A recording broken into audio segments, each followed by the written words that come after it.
Om Namo Bhagavate Vasudevaya Janmadhyasya Yato Anvayaditaratascha Artheshu Abhignaswarat Tene Brahma Hrudaya Adikavaye Muhyanti Yatsurayah Tejo Vari Mridam Yatha Vinimayo Yatra Sargo Mrisha Dhamna Swena Sada Nirastakuhakam Satyam Param Dhimahi Nigamakalpataror Galitam Phalam Shukamukad Amruta Drava Sanyutam Pibata Bhagavatam Rasamalayam Muhuraho Rasika Bhuvi Bhavukaha. We enter the fourth chapter of the 12th Skandha of Bhagavatam. So in this chapter, Sri Shuka Brahma Rishi speaks of the four types of dissolution or pralaya. So he says first, the divisions of time have already been described by me. So we saw this in fact in the third Skandha itself, where he started from the smallest division, which is called Paramanu, which is essentially the size of the smallest atom and the time it takes to traverse that distance, which is the smallest atom, is the smallest division of time. And the largest division of time is called the lifetime of Brahma, which is many trillions of years. So then he also spoke of the four yugas. So now Shuka Brahmam recaps them here. He says there are four yugas: Satya, Treta, Dwapara, Kali, and then Kalpa, which is 1,000 cycles of four yugas. So all of this came already long back. He's recapping them to teach the process of dissolution. He says the four yugas, they keep repeating, and 1,000 such repetitions is called a kalpa, which is called a day of Manu, in which there are 14 Manus, it is said. Day of Brahma, rather. The day of Brahma is 1,000 revolutions of the four yugas, which is a kalpa, which has 14 Manus. And this kalpa is a huge period, of course, and an equal amount of period is considered the night of Brahma. So every kalpa is considered the day of Brahma, and the end of the kalpa there is a dissolution pralaya, which is the night of Brahma. This is called as Naimittika Pralaya, that is, it happens every day of Brahma.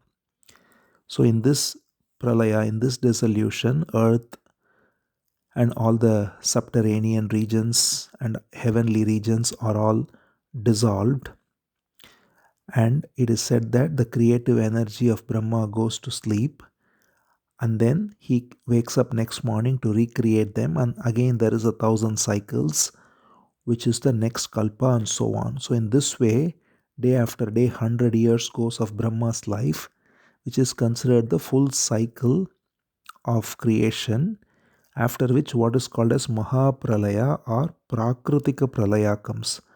Why it is called Prakritika Pralaya? Because Prakriti, the very primordial nature, itself dissolves after this. So this is the Maha or the final Pralaya, let's say.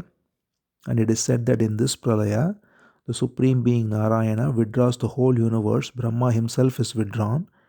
The whole universe is withdrawn. And he is said to rest on Ananta.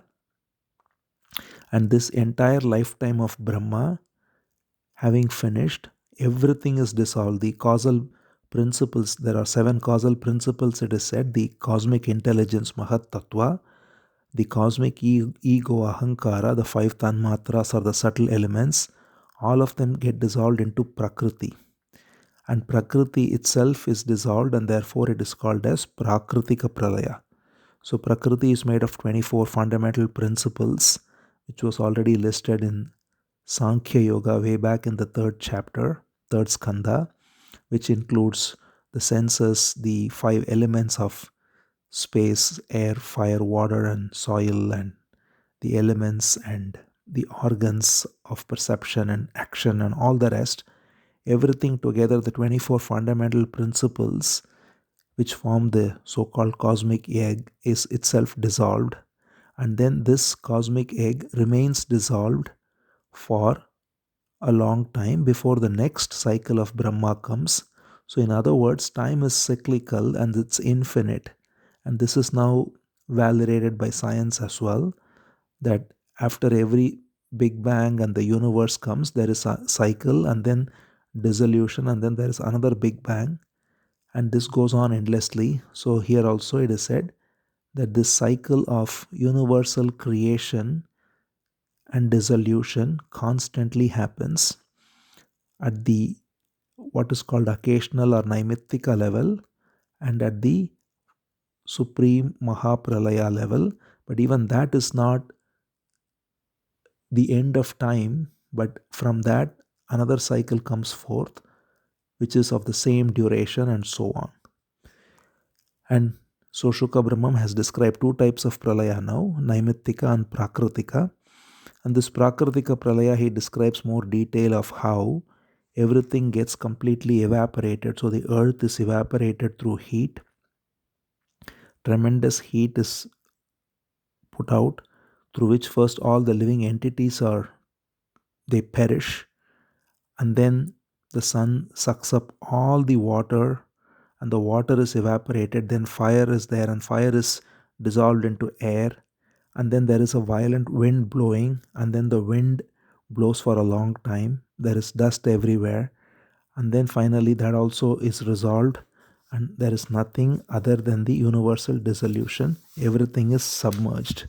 So this is the nature of the Prakritika Pralaya, where gradually everything is dissolved in the order in which it came. So soil was the most gross element that came last, so it gets dissolved first. Soil dissolves into water, water into fire, fire into air, air into space.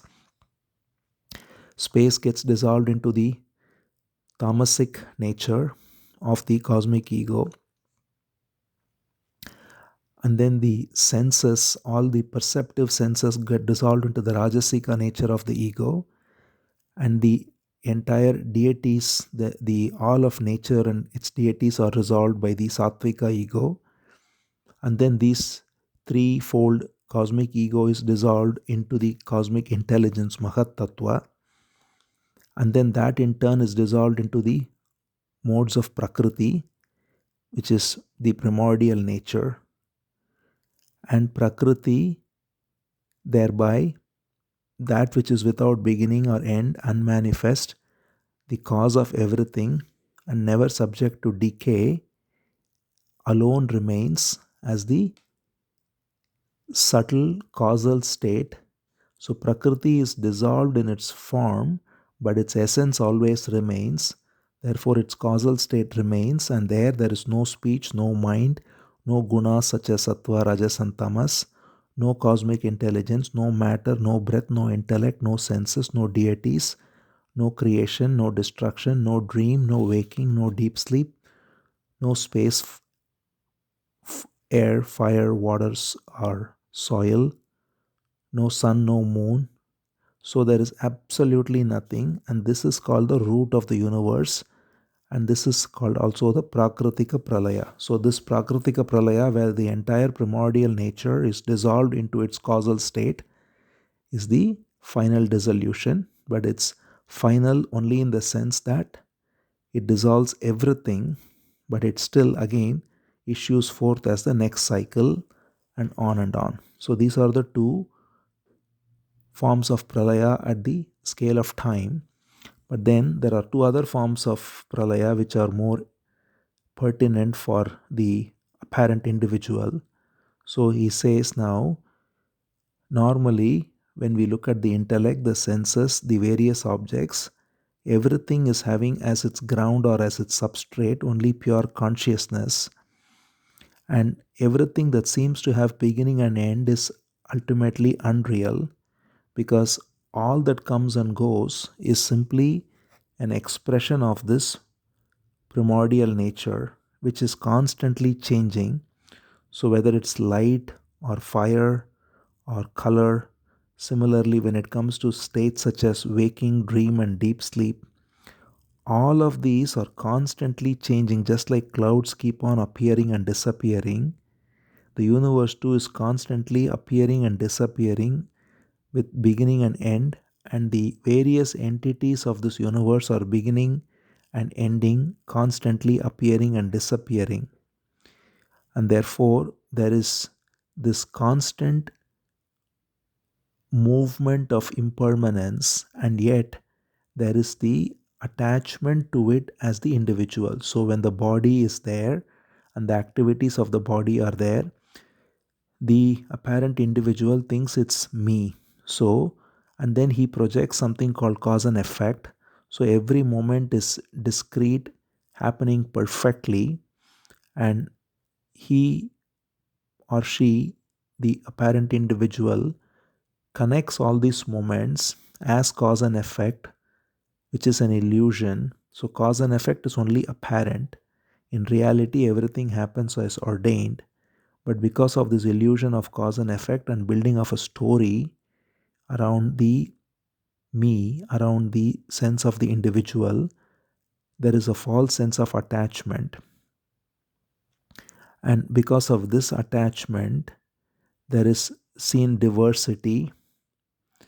And because of this diversity, there is duality. So, just as the space enclosed by a pot and the infinite space outside the pot are one and the same, but out of ignorance, one may differentiate between the pot, the space in the pot, and the space outside, or the air within the body and outside the body, and so on. Similarly, the individual differentiates and takes the body to be me and everything else to be the other, even though the body is made of the same intelligence the whole universe is made of, and all there is only the Mahat, the cosmic intelligence.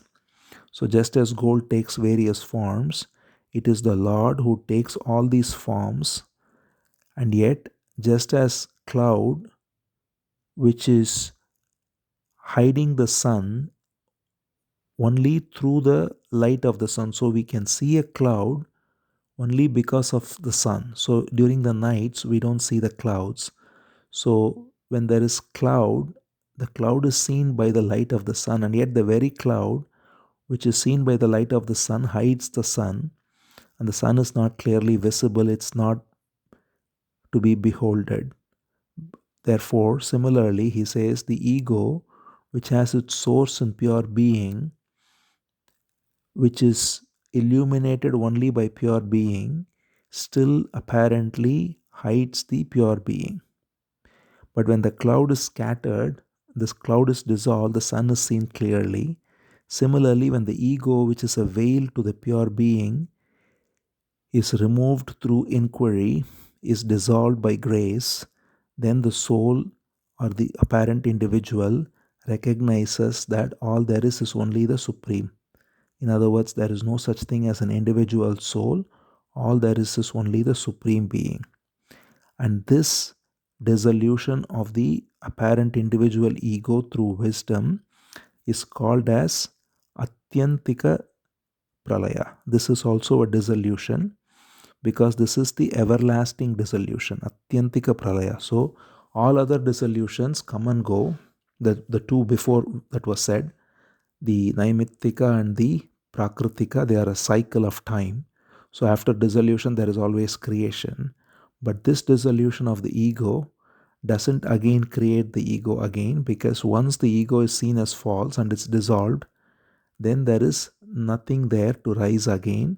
All there is only the cosmic intelligence which makes the body, the activities of the body, such as senses, mind, thought, speech, action, everything. So, this ego is dissolved. That's the third type of dissolution. And the fourth dissolution is a very subtle dissolution that's also pointed out by Shuka Brahmam, which is the dissolution that happens every moment. He says, those who know the subtle state of things, in fact, the ones who are studying science will appreciate it fully, that this dissolution is the moment to moment dissolution of matter. So we think there is matter that is solid, but in reality, there is no solid matter. It is constantly dissolving. Whatever is forming at all levels, cells form and dissolve, organs constantly form and dissolve. But if you go to the subtlest level of the quantum nature of matter, that's also constantly evolving, changing, dissolving, reforming. So, this constant movement of growth, decay, dissolution, and reforming of matter, every moment is also a form of dissolution, which is called Nitya Pralaya, that is eternal dissolution. Nitya here means constant, ever, every moment there is dissolution. So there is four types of dissolution, therefore, totally. He says Nityo Naimittikascha tata Prakritiko layah Atyantikascha katitah kalasya gatiridrishi. He beautifully summarizes by saying, therefore, O Parikshit, there are four types of pralaya. The pralaya that happens constantly where matter is dissolving every moment. Naimittika, which is the dissolution of the whole universe after 1,000 repetitions of the four yugas, each kalpa, where only the earth is dissolved.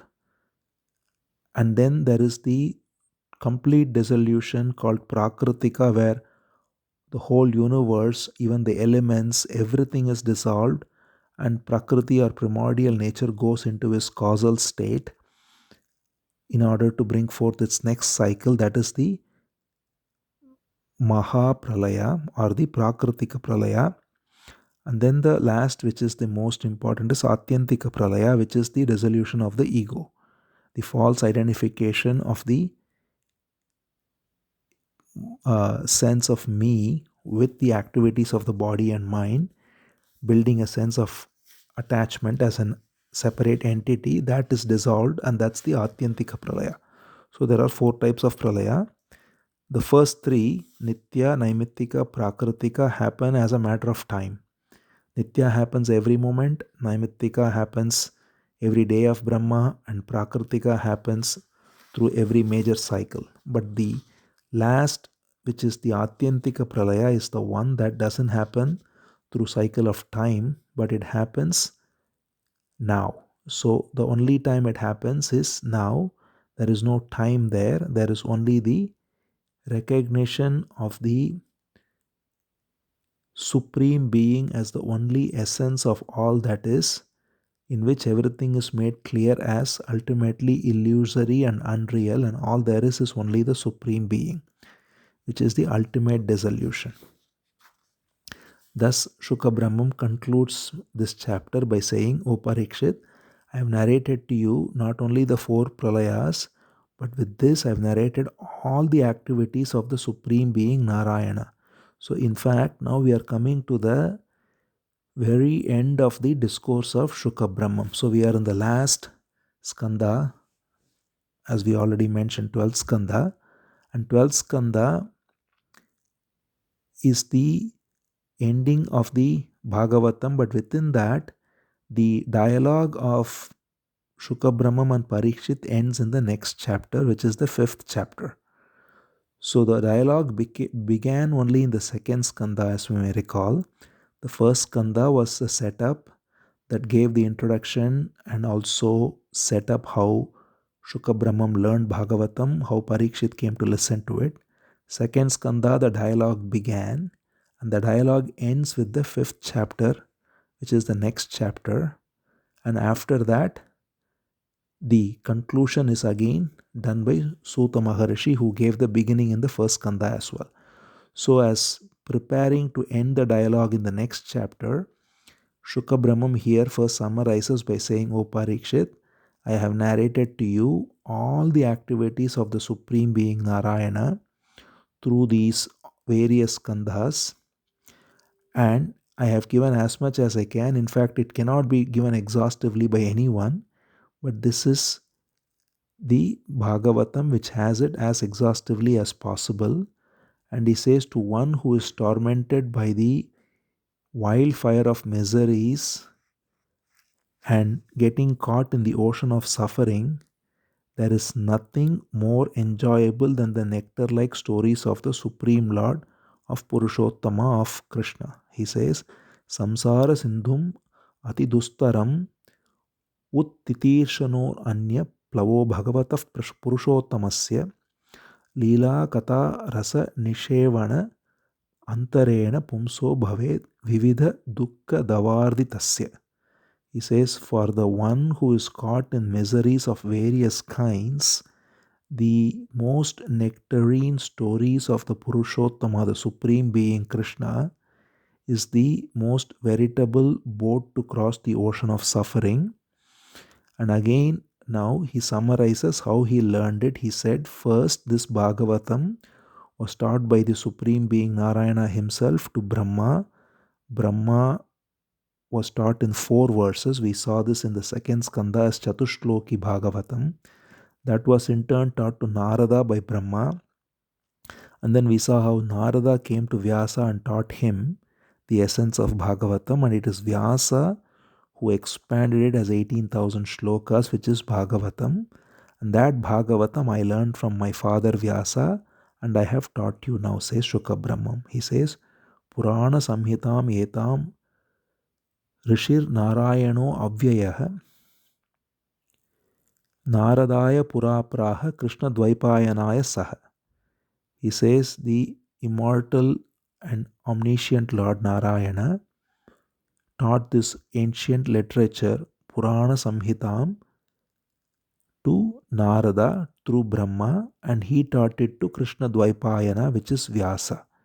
Then he says, Savai Mahyam Maharaja Bhagavan Badarayanaha Imam Bhagavatim Pritah Samhitam Veda Samhitam. He says, that great being, Badarayana or Vyasa, who is my father, he taught this Bhagavatam to me, which is equal to all the Vedas. And thus I have taught you. And now he points to Sutta. So as we already recall, it came in the first Skandha again, that when Parikshit was told Bhagavatam by Shuka Brahmam, there was an assembly of sages listening along with Parikshit, and one of them was Sutta Maharishi. And he listened to it so perfectly that he was the one who narrated it again to Shaunaka and all the rishis in Naimisharanya. And Shuka Brahmam knows this will happen, so he says, pointing to Sutta Maharishi who is in the assembly, and he says, this Sutta who's sitting there, he will now narrate this entire Bhagavatam to all the rishis who are assembled in Naimisharanya, and that's how it will be recorded as Bhagavatam. So that is what in fact happens, and we saw the beginning of Bhagavatam in Naimisharanyam. That's why, where Sutta begins the narration of Bhagavatam with the introduction, setting up of the story, and then he starts relating the dialogue of Shuka Brahmam and Parikshit, which began from the second Skandha, and all through the 12th Skandha it has come, and now it is about to end. And in the next chapter, Shuka Brahmam will give his final teachings on the supreme truth, and thereby end his discourse to Parikshit. We'll see that in the next chapter. Om Namo Bhagavate Vasudevaya.